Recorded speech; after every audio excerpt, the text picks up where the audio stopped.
सभी को प्यार भरा नमस्कार। आज हम लोग रिलेटिव मोशन इन 2 डायमेंशन पे चर्चा करेंगे।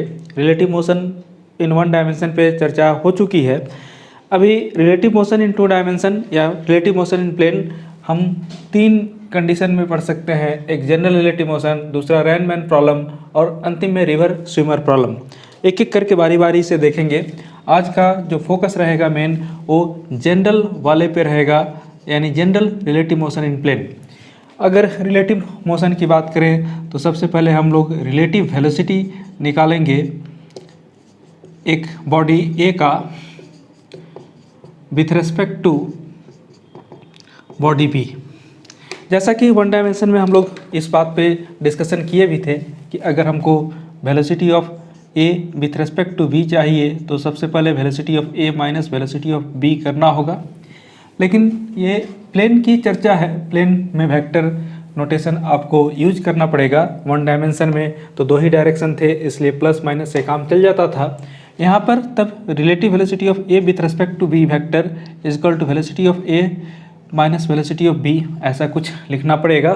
अब इसमें वेक्टर के साथ एक लिमिटेशन है कि उसके 2 ही वेल डिफाइंड ऑपरेशन हैं। पहला आपका एडिशन, दूसरा multiplication. Subtraction and division well defined operation नहीं है, तो आपको यहाँ पर जो सब्ट्रैक्शन वाला पार्ट है उसको कन्वर्ट करना पड़ेगा एडिशन के टर्म में ही। तो इसको आप लिख क्या सकते हैं उस पर ध्यान देंगे। आप इसको भी ए वेक्टर प्लस माइनस भी बी वेक्टर लिख सकते हैं। और याद रहे, अगर किसी वेक्टर का निगेटिव निकालना है तो वैसे केस में आप उसको -1 से मल्टीप्लाई कर देंगे तो नेगेटिव वेक्टर हो जाएगा। मैग्नीट्यूड तो वही रहेगा, डायरेक्शन रिवर्स कर जाएगा। तो चलिए, एक वेलोसिटी हमारे पास यहाँ पर है, इस वेलोसिटी को भी ए बोल दीजिए। और दूसरा वेलोसिटी आपको गिवन है, इस वेलोसिटी को आप भी बोल दीजिए। ओके, अब इसी के रिलेटिव वेलोसिटी की बात करनी है तो सबसे पहले तो यहाँ दिख भी रहा है आपको भी ए प्लस माइनस भी करना है, तो या तो ट्रायंगल लो नहीं तो पैरेललोग्राम लो का यूज करना होगा। और इसके लिए सबसे पहले आपको एक रेफरेंस वेक्टर ड्रॉ करना पड़ेगा। ऐसे ट्रायंगल लो का भी हेल्प ले सकते हैं, लेकिन हमारे लिए पैरेललोग्राम लो ज़्यादा कन्वीनियंट रहेगा। तो उसके आधार पर हम भी ये वेक्टर ड्रॉ कर लिए वो रेफरेंस मान करके, और भी वेक्टर को यहाँ से ड्रैग करके ले आए, इस बात का ध्यान रखते हुए कि ना तो उसका डायरेक्शन चेंज हो और ना ही लेंथ, सच दैट वो भी वेक्टर ही रहे। ओके, तो आपके पास भी वेक्टर भी मिल गया। माइनस भी बनाने के लिए ये अगर भी वेक्टर है तो आपको इस तरफ रिवर्स करना पड़ेगा। और जब आप इसको रिवर्स करेंगे तो रिवर्स करने पे आपको कुछ ऐसा दूसरा वेक्टर दिखाई देगा। लेंथ इक्वल ही रखेंगे क्योंकि मैग्नीट्यूड इक्वल है, केवल डायरेक्शन चेंज हुआ है। ये वेक्टर आपका माइनस भी वेक्टर हो गया। अब इस केस में आप एक काम करें, एक पार्ट को भूल जाए, ये भी अभी आपके काम का नहीं है। आपको माइनस भी की ही बात करनी है, भी ए की बात करनी है। रिजल्टेंट निकालने के लिए पैरेललोग्राम बनाना है तो सबसे पहले माइनस भी के हेड से एक भी ए वेक्टर का क्लोन बना करके ड्रॉ कर लीजिए, और भी ए वेक्टर के ऊपर माइनस भी का क्लोन बना करके ड्रॉ कर लीजिए। और ध्यान दीजिए कि एरो दोनों का कहाँ मैच हो रहा है, क्योंकि एरो फाइनल पोजीशन को बताएगा और इनिशियल पोजीशन तो आपको यहाँ पर दिख ही रहा है। तो ये इनिशियल, ये फाइनल, इनिशियल से फाइनल आपने एक लाइन ज्वाइन कर लिया। ये वेक्टर जो आपको मिला यही velocity of A with respect to B vector है। ओके, अभी अगर आप velocity of A with respect to B vector का मैग्नीट्यूड निकालना चाहेंगे तो आप यहाँ पर लिखेंगे velocity of A with respect to B vector का मैग्नीट्यूड मॉडुलस के टर्म में, या आप इसको सीधे भी लिख सकते हैं। अब इसका जैसे रिजल्टेंट का एक्सप्रेशन होता था A square plus B square plus 2ab cos theta, यहाँ पर ए के जगह पर आपके पास भी ए है का स्क्वायर, बी के जगह पर भी बी है का स्क्वायर प्लस 2ba भी एंड कॉस के साथ एंगल चाहिए। एंगल तो हमको जो गिवन रहेगा जनरली ए और बी के बीच में ही दिया रहेगा, लेकिन हमको अभी इस सिचुएशन में वो एंगल नहीं चाहिए। अभी जो एंगल चाहिए वो ये वाला एंगल चाहिए, दैट इज एंगल बिटवीन भी ए वेक्टर एंड माइनस भी वेक्टर। तो ऑब्वियस है वो थीटा है, तो ये पाई माइनस थीटा के बराबर हो जाएगा। तो यहाँ पर आप पाई माइनस थीटा ही लिखेंगे। ओके, तो इसके हिसाब से आपको under root okay V A square plus V B square और cos pi minus theta minus cos theta होता है, तो 2VA VB और यहाँ पर कॉस थीटा आ जाएगा। ये तो बात हो गई आपको मैग्नीट्यूड की, मैग्नीट्यूड आपका आ चुका है। अब बात करनी है आपको डायरेक्शन की। तो डायरेक्शन की बात करने के लिए हमको एंगल चाहिए। तो एंगल जनरली हम लोग रेफरेंस के रेस्पेक्ट में लेते हैं। यहाँ पर अगर रेफरेंस हम ए लेते हैं तो याद होगा, हम अगर ए के रेस्पेक्ट में एंगल निकालना चाहते हैं, वहाँ पर हमने अल्फ़ा मान करके निकाला था tan alpha is equal to आपके पास b sine theta by a plus b cos theta. यहाँ पर a और b नहीं, आपके पास b है, va है, तो v के टर्म में कन्वर्ट हो जाएगा और थीटा जैसा कि अभी बताया आपको पाई माइनस थीटा के बराबर, यहाँ पर भी पाई माइनस थीटा के बराबर। ये एंगल अल्फ़ा कौन सा एंगल है ये भी आप देख लें। ये बेसिकली इस एंगल की बात कर रहे हैं, ये आपका अल्फ़ा। ओके, आप चाहें तो नेगेटिव साइन ले सकते हैं क्योंकि रेफरेंस लाइन से नीचे है, तो वैसे केस में यहाँ पर माइनस अल्फ़ा भी लिख सकते हैं अपने सुविधा के लिए। ओके, दूसरी बात है साइन पाई माइनस थीटा आपको साइन थीटा के बराबर होता है, तो डायरेक्ट हम यहाँ पर साइन थीटा लिखना पसंद करेंगे जब ज़रूरत होगी तो, क्योंकि एंगल हमको दिया तो यही रहेगा जब क्वेश्चन या सिचुएशन देगा तो। और कॉस पाई माइनस थीटा को माइनस कॉस थीटा होगा, इसलिए आगे का साइन नेगेटिव और यहाँ पर थीटा, तो ये tan अल्फ़ा भी निकल गया। यानी मैग्नीट्यूड के साथ साथ एंगल भी आपके पास है, अल्फ़ा चाहें तो निकाल सकते हैं। अब दूसरे केस में हमारे पास क्या आएगा, हमको रिलेटिव वेलोसिटी निकालना होगा। किसका, तो relative velocity of b with respect to a। b with respect to a की बात करें तो हम यहाँ पर जो लिखेंगे velocity B A is equal to velocity b minus velocity of a। तो यहाँ भी हमको जो सब्ट्रैक्शन को एडिशन के टर्म में कन्वर्ट करना पड़ेगा, और अगर इसको कन्वर्ट करते हैं तो माइनस VA करना पड़ेगा।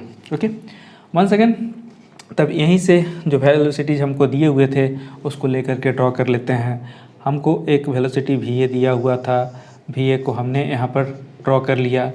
दूसरा velocity VB as it is magnitude and direction को सिंपल रखते हुए, सेम रखते हुए हम ड्रॉ कर लेते हैं इसको, और हमने ड्रॉ कर लिया आपको VB वेक्टर भी। ओके, अब बात आती है यहाँ पर नेगेटिव A की। तो अगर ये A है तो नेगेटिव A कुछ ऐसा होगा, तो अपोजिट इसको आप कर लीजिए और अपोजिट करके ऐसे मिला लीजिए।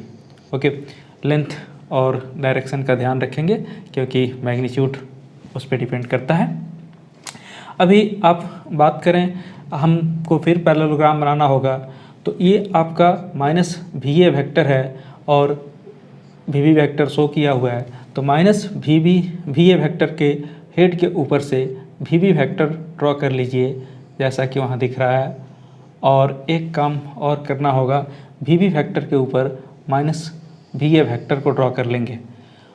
ड्रॉ करने के बाद हम एरो देख लेंगे, दोनों का एरो कहाँ मिल रहा है। जहाँ एरो मिल रहा है वो फाइनल पोजीशन है, तो इनिशियल हमारे पास यहाँ पर मिला, फाइनल वहाँ दिख रहा है। इनिशियल से फाइनल की तरफ हम ज्वाइन कर देंगे तो ये रिजल्टेंट मिल जाएगा जो relative velocity of b with respect to a के बराबर होगा।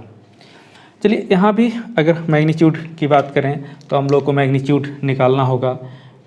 मैग्नीट्यूड ऑफ VBA वेक्टर, जो कि हम VBA लिख सकते हैं, जो under root okay VB square plus VA square plus 2VB VA and cos, यहाँ भी एंगल की बात है। ये अगर थीटा है तो ये बचा हुआ एंगल पाई माइनस थीटा के बराबर होगा, तो यहाँ पर पाई माइनस थीटा हो जाएगा। ऐसे केस में आप रिजल्टेंट फिर से देखें अरेंज करके तो दिख जाएगा कि VB square plus VA square minus 2VA VB and cos theta लिख सकते हैं। तो मैग्नीट्यूड वाइज तो ये सेम आ गया। अब अगर आप बात करना चाहें यहाँ पर एंगल की, तो अल्फ़ा एंगल चलिए बी के रेफरेंस में भी ले सकते हैं, ए के रेफरेंस में भी ले सकते हैं। अगर इस एंगल को ले लें हम लोग, तो वैसे केस में ये चलिए नया एंगल अल्फ़ा डैश मान लेते हैं। अब अगर आप इसको अल्फ़ा डैश मानते हैं, चलिए रेफरेंस लाइन के अबव है, पॉजिटिव लीजिए उसको, तो tan है ना alpha dash is equal to आपको V B sine 180 minus theta मतलब pi minus theta divided by V A plus V B cos 180 means pi minus theta के बराबर होगा, जो कि ultimately sine pi minus theta sine theta के बराबर होता है, तो साइन थीटा ही हो जाएगा। और कॉस पाई माइनस थीटा आपके पास माइनस कॉस थीटा के बराबर हो जाएगा। तो ये ऐसा ओके। अब देखिए दो बातें साफ़ हैं यहाँ पर। पहली बात तो आपको जितना भी बी ए मिला उतना ही आपको भी ए बी भी मिला, मैग्नीट्यूड वाइज दोनों सेम है। अच्छा, यहाँ पर आपको tan अल्फ़ा डैश जो मिला, यहाँ पर tan माइनस अल्फ़ा उतना ही मिला। अगर tan को दोनों तरफ से हटा दिया जाए तो आपको alpha dash is equal to minus alpha के बराबर आ रहा है। ये बता रहा है कि डायरेक्शन इसके अपोजिट होंगे। और ऐसे भी देखिए, अगर आपने इस वेलोसिटी को भी ए बी को इस तरह से रिप्रेजेंट किया और यहाँ से आपने भी बी ए को इस तरह से रिप्रेजेंट किया, दोनों डायग्राम को एक साथ ला करके ज्वाइन करेंगे तो दोनों के लेंथ आपको बराबर मिलेंगे, डायरेक्शन आपको अपोजिट मिलेंगे। ओके, तो इस तरह से आप देख सकते हैं कि relative velocity of B with respect to A, relative velocity of A with respect to B, दोनों के मैग्नीट्यूड तो सेम है, डायरेक्शन अपोजिट हैं। तो प्लेन में भी डील करना आपको जनरली वन डायमेंशन से मिलता जुलता ही है, बस यहाँ पर वेक्टर इंट्रोड्यूस हो जाता है और कोई ख़ास अलग बात यहाँ पर नहीं होती। एक बार आप इसको सीख गए तो फिर आपको दिक्कत नहीं होगी। तब आप यहाँ से रैनमैन प्रॉब्लम की भी बात कर सकते हैं, रिवर्स स्विमर प्रॉब्लम की भी बात कर सकते हैं। जनरल वाला एक बार पहले सीख लेना ज़रूरी है, क्योंकि यहाँ से वहाँ लिंक है, थोड़ा सा आसानी से आपको समझ में आएगा। देखिए इस तरह से एक क्वेश्चन भी है, उस क्वेश्चन को आप डील कर सकते हैं। ये क्वेश्चन एनसीईआरटी का ही क्वेश्चन है, बहुत बढ़िया क्वेश्चन 4.14 एक बार बुक में देख लेंगे। हम भी कोशिश करेंगे कि स्क्रीन पे आपको डिस्प्ले कर दें। इस क्वेश्चन में बात कर रहा है एक सिचुएशन का, जिसमें 4 डायरेक्शन ईस्ट, नॉर्थ, साउथ और वेस्ट का। सबसे पहले जो फ्लैग है बोट पे लगा हुआ, बोट के मास्ट पे लगा हुआ, वो नॉर्थ ईस्ट डायरेक्शन में फ्लटर कर रहा है। ये फ्लैग किस वजह से नॉर्थ ईस्ट डायरेक्शन में फ्लटर करेगा? तो बेसिकली ये velocity of wind with respect to boat के कारण फ्लटर करेगा। लेकिन शुरू में बोट को बोला है कि एंकर्ड है, एंकर्ड मतलब वहाँ पर रेस्ट में है, तो रेस्ट में है तो वेलोसिटी ऑफ बोट नहीं भी लिखें तब भी चलेगा। ये आपको दे दिया 72 किलोमीटर पर आवर। अभी आपसे नेक्स्ट पार्ट में बोल रहा है कि अगर आपका बोट नॉर्थ डायरेक्शन में एक स्पीड 51 किलोमीटर पर आवर से चलना शुरू हो जाए, तब वो जो फ्लैग है वो फ्लटर किधर करेगा, किधर लहराएगा, किधर फहराएगा। ओके, चलिए अब यहाँ पर एक बात तय हो जानी चाहिए पहले ही कि जो फ्लैग है वो हमेशा velocity of wind with respect to boat के अलोंग ही फ्लटर करेगा। और velocity of wind with respect to boat, ये velocity of wind minus velocity of boat होगा। अगर प्लेन की बात है तो वेक्टर आपको यूज करना पड़ेगा, और अगर आप वेक्टर यूज करते हैं तो आपको इसको velocity of wind okay plus minus velocity of boat लिखना पड़ेगा। अब यहाँ पर माइनस वेलोसिटी ऑफ बोट लिखने के लिए क्या करना होगा? तो ये जो वेलोसिटी ऑफ बोट है उसको रिवर्स कर दीजिए, तो ये माइनस वेलोसिटी ऑफ बोट हो गया। विंड की वेलोसिटी आपकी मिल गई, बोट की वेलोसिटी मिल गई। अब आपको इस पार्ट को भूल जाना है थोड़ी देर के लिए। अब आपके पास 2 वेक्टर हैं, एक वेलोसिटी ऑफ विंड वाला और एक वेलोसिटी ऑफ बोट वाला। अब इससे आपको रिजल्टेंट निकालने की कोशिश करना है। वही resultant velocity of wind with respect to boat होगा। तो आप पैरेललोग्राम लॉ का हेल्प ले लें, बहुत अच्छा रहेगा। इसके हेड से आपने एक वेक्टर ड्रॉ कर लिया, इसके हेड से भी एक वेक्टर ड्रॉ कर लिया, जहाँ से इनिशियल और फाइनल पोजीशन मिल रहे हैं उसको मिला लिया। और मिलाने के बाद से अगर आप इस लाइन को ज्वाइन करेंगे, ओके, तो ये जो रेड मार्कर से मैंने ड्रॉ किया ये basically velocity of wind with respect to boat होगा। ओके, अब चलिए यहाँ पर मैग्नीट्यूड की तो बात पूछ नहीं रहा है कि velocity of boat with respect to wind कितना है, तो हम उसको निकालने की कोशिश नहीं करेंगे, हम सिर्फ एंगल की बात करते हैं। एंगल के लिए रेफरेंस लेना होता है, बेसिकली विंड को रेफरेंस यहाँ पर लेना ठीक है, तो विंड को रेफरेंस लेकर के ये एंगल अल्फ़ा मार्क करते हैं। और अगर इस एंगल को अल्फ़ा मार्क कर दें तो हमको tan अल्फ़ा पहले जैसे मिला था वैसे मिल जाएगा। आप वहाँ से tan अल्फ़ा निकाल लीजिए, ध्यान दे करके tan अल्फ़ा निकालिएगा। tan अल्फ़ा में आपको जो बात थी tan alpha is equal to velocity of B, velocity of B के जगह पर यहाँ पर देखिए ए के जगह पर विंड है क्योंकि उसको रेफरेंस आपने लिया है, बी के जगह पर बोट होगा, इसीलिए सबसे पहले आपको लिखना होगा velocity of boat sine divided by velocity of wind plus velocity of boat and cos. ठीक है, अब देखिए ये डायरेक्शन जो दे रहा है ये नॉर्थ ईस्ट डायरेक्शन दे रहा है, क्वेश्चन में आपने मार्क किया होगा कि डायरेक्शन नॉर्थ ईस्ट दे रहा है, मतलब नॉर्थ के साथ ये एंगल 45 डिग्री का होगा। तो बचा हुआ एंगल की बात करें, ओके, ये जो रिमेनिंग एंगल है इसकी बात करें तो ये एंगल आपका 180 माइनस 45 है ना होगा, और यहाँ भी 180 माइनस 45 डिग्री होगा। चलिए ठीक है, आप इसको अगर सॉल्व करेंगे तो वेलोसिटी ऑफ बोट आपको 51 दिया था और sine 180 minus theta sine theta होता है तो साइन 45 ही हो जाएगा, डिवाइडेड बाय ये 72 और cos 180 minus theta minus cos theta होता है तो माइनस कॉस 45 होगा। यहाँ पर आप 51 इंटू 1/√2 और यहाँ पर 72 माइनस 51 /√2 करेंगे। इसको जब सॉल्व करेंगे तो सॉल्व करने के बाद से आपको 1.0034 ऐसा कुछ आएगा जो कि नियरली इक्वल टू 1 है, एंड 1 मीन्स tan 45 डिग्री है। तो tan alpha is equal to tan 45 degree, यानी alpha is nearly equal to 45 degree. अब इसकी बात करें ये अल्फ़ा किसके रेस्पेक्ट में, तो ये नॉर्थ ईस्ट के रेस्पेक्ट में है। अगर नॉर्थ ईस्ट से आप 45 डिग्री आएंगे तो ईस्ट की तरफ बढ़ेंगे, इसका मतलब क्या है कि फ्लैग जो है will Flutter along east direction, यही इसका आंसर होगा।